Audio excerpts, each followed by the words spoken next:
Assalamualaikum warahmatullahi wabarakatuh. Halo semuanya, kami dari kelompok 2 kelas 2D akan menjelaskan apa itu teknik penskolaran dan skala penilaian. Dengan beranggotakan Desti Nurfaidah, Fala Salsabila, Tasya Atika, dan Muhammad Rafli Al-Ghifari. Selamat menyimak. Halo semuanya, aku Desti Nurfaidah. Yuk langsung aja kita simak pembahasan materinya. Nah, untuk materi yang pertama yaitu ada penskoran atau pemberian skor. Nah, apa sih pemberian skor itu? Pemberian skor itu merupakan langkah pertama dalam pengolahan hasil tes, yaitu proses pengubahan jawaban soal tes menjadi angka-angka. Atau dengan kata lain, pemberian skor itu merupakan tindakan kuantifikasi terhadap jawaban-jawaban yang diberikan oleh testi dalam suatu hasil tes belajar. Nah, angka-angka penilaian itu selanjutnya diubah menjadi nilai-nilai melalui prosesnya. Penggunaan simbol untuk menyatakan nilai-nilai hasil tes itu ada yang tertuang dalam bentuk rentangan angka 0-10, 0-100, dan ada juga yang menggunakan simbol huruf. Nah, bagaimana sih teknik pengoreksian hasil tes tertulis yang baik itu? Nah, yang pertama itu ada teknik pengoreksian hasil tes tertulis. Bagian yang pertama itu ada hasil tes untuk bentuk uraian. Nah, dalam pelaksanaan pengoreksian hasil tes uraian ini, ada dua hal yang perlu kita pertimbangkan. Yang pertama, apakah nantinya pengolahan dan penentuan hasil tes uraian itu akan didasarkan pada standar mutlak? Atau apakah nantinya pengolahan dan penentuan nilai hasil tes bentuk uraian ini akan didasarkan pada standar relatif. Nah, apa sih perbedaan dari itu? Nah, yang pertama untuk standar mutlak, di mana penentuan nilainya ini didasarkan pada prestasi individual. Maka prosedur pengoreksiannya itu membaca setiap jawaban yang diberikan oleh testi dan membandingkannya dengan pedoman yang sudah, lalu memberikan skor untuk setiap butiran soal dan menuliskannya di bagian kiri dari jawaban testi tersebut, lalu menjumlahkan skor-skor yang telah diberikan. Nah, yang kedua yaitu standar relatif, di mana penentuan nilainya itu didasarkan pada prestasi kelompok. Maka prosedur pengoreksiannya itu, yang pertama, memeriksa jawaban atas butiran soal nomor 1 yang diberikan oleh seluruh testi sehingga diperoleh gambaran secara umum mengenai keseluruhan jawaban yang ada. Nah, yang kedua yaitu memberikan skor terhadap jawaban soal nomor 1 untuk seluruh testi, lalu mengulangi langkah-langkah tersebut untuk soal tes kedua, ketiga, dan selanjutnya. Lalu, lakukanlah penjumlahan skor yang nantinya akan dijadikan bahan dalam pengolahan dan penentuan nilai. Nah, yang kedua yaitu ada untuk hasil tes bentuk benar salah. Nah, yang pertama yaitu tanpa denda, yang kedua dengan denda. Kalau misal kita memakai cara tanpa denda, yaitu banyaknya angka yang diperoleh siswa sebanyak jawaban yang cocok dengan kunci. Nah, kalau misal kita memakai cara dengan denda, kita bisa memakai rumus Zainal Arifin 2009, yaitu skor sama dengan jawaban yang benar dikurangi jawaban yang salah. Nah, untuk hasil tes yang ketiga yaitu ada tes bentuk objektif, yaitu memeriksa atau mengoreksi jawaban atas soal tes objektif pada umumnya dengan menggunakan kunci jawaban. Misalnya, jika benar diberi skor 1 dan jika salah diberi skor 0.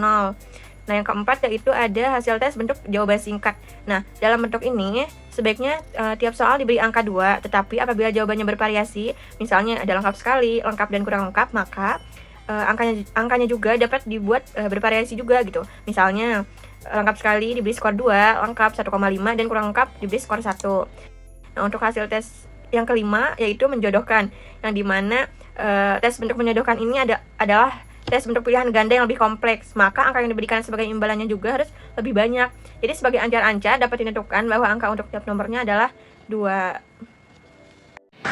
Baik, selanjutnya teknik pengoreksian hasil tes lisan. Pengoreksian yang dilaksanakan dalam rangka menilai jawaban-jawaban tes pada tes hasil belajar secara lisan pada umumnya bersifat subjektif. Sebab, dalam tes lisan itu, tester tidak berhadapan dengan lempar jawaban yang wujudnya benda mati, melainkan berhadapan dengan individu atau makhluk hidup yang masing-masing mempunyai ciri dan karakteristik berbeda, sehingga memungkinkan bagi tester untuk bertindak kurang atau bahkan tidak ucap. Selanjutnya, terdapat pedoman. Dalam hal ini, pengoreksian terhadap jawaban tester hendaknya dikendalikan oleh pedoman yang pasti. Misalnya, yang pertama, kelengkapan jawaban yang diberikan oleh tester. Yang kedua, kelancaran tester dalam mengemukakan jawaban. Yang ketiga, kebenaran jawaban yang dikemukakan. Yang keempat, kemampuan tester dalam mempertahankan pendapatnya. Selanjutnya, terdapat teknik pengoreksian hasil tes perbuatan. Dalam tes perbuatan ini, pemeriksaan hasil-hasil tesnya dilakukan dengan menggunakan observasi atau pengamatan. Sasaran yang perlu diamati adalah tingkah laku, perbuatan, sikap, dan lain sebagainya. Untuk dapat menilai hasil tes, diperlukan adanya instrumen tertentu, dan setiap gejala yang muncul diberikan skor tertentu pula. Contohnya, misalkan instrumen yang dipergunakan dalam mengamati calon guru yang melaksanakan praktek mengajar. Aspek-aspek yang diamati meliputi 17 unsur, dengan skor minimum 1 dan maksimum 5. Oke, selanjutnya yaitu penilaian. Penilaian merupakan pengumpulan informasi mengenai perubahan kualitas dan kuantitas di dalam diri peserta didik atau kelompok.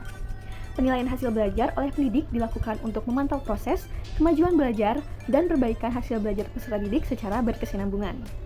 Sedangkan, nilai adalah hasil ubahan dari skor-skor yang ada yang perhitungannya menggunakan standar tertentu. Nilai tersebut melambangkan seberapa jauh kemampuan siswa dalam menguasai materi yang telah disampaikan. Nilai juga menggambarkan penghargaan yang diberikan kepada siswa. Ada dua pendekatan yang biasa digunakan dalam penilaian, yaitu penilaian acuan kriteria atau yang biasa disingkat dengan PAK dan penilaian acuan norma atau disingkat dengan PAN. Kita bahas satu persatu mengenai dua pendekatan tadi. Teman-teman pasti pernah kan melihat contoh penilaian seperti ini? Nah, contoh penilaian ini termasuk ke dalam penilaian acuan kriteria. Ayo kita bahas lebih dalam mengenai apa itu penilaian acuan kriteria. Dalam pengukuran menggunakan penilaian acuan kriteria, penampilan siswa dikomparasikan dengan kriteria yang telah ditentukan terlebih dahulu dalam tujuan instruksional, bukan dengan penampilan siswa lain. Keberhasilan siswa dalam prosedur acuan patokan tergantung pada penguasaan materi atas kriteria yang telah dijabarkan dalam item-item pertanyaan guna mendukung tujuan instruksional menurut M. Sukardi pada tahun 2015. Dalam penilaian acuan kriteria, hal-hal yang harus dipelajari oleh tester, yaitu murid, siswa maupun mahasiswa, adalah mempunyai struktur hierarkis tertentu dan bahwa masing-masing taraf dikuasai secara baik sebelum tester tadi maju atau sampai pada taraf selanjutnya. Evaluator atau tester yang dalam hal ini yaitu guru, dosen, dan pedagogik lainnya dapat mengidentifikasikan masing-masing taraf itu sampai tuntas atau setidaknya mendekati tuntas sehingga dapat disusun alat pengukurnya.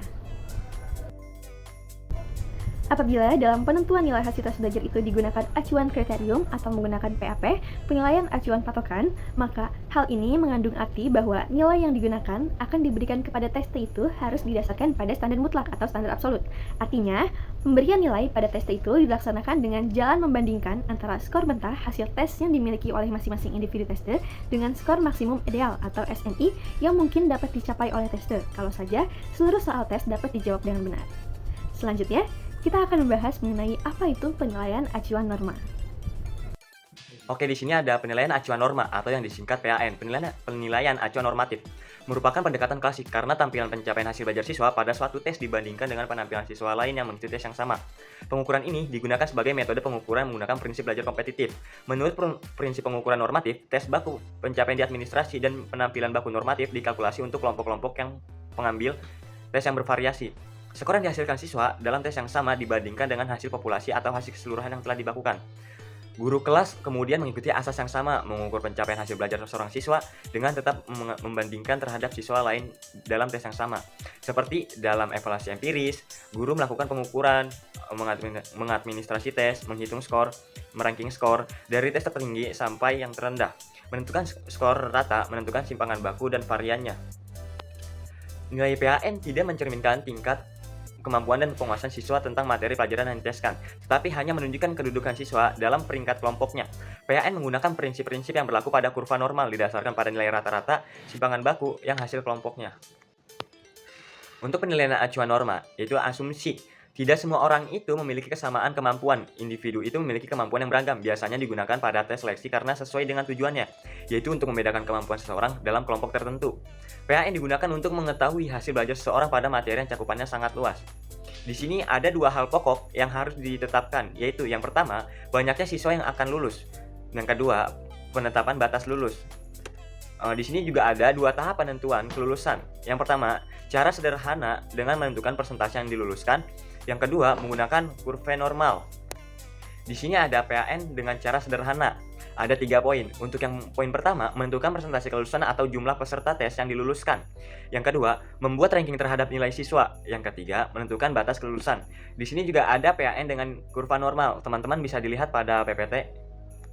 Nah, di sini juga ada perbedaan PAP dan PAN ditinjau dari standar performance. Di sini juga ada perbedaan PAP dan PAN ditinjau dari pengembangan tes. Di sini juga ada perbedaan PAP dan PAN ditinjau dari maksud tes.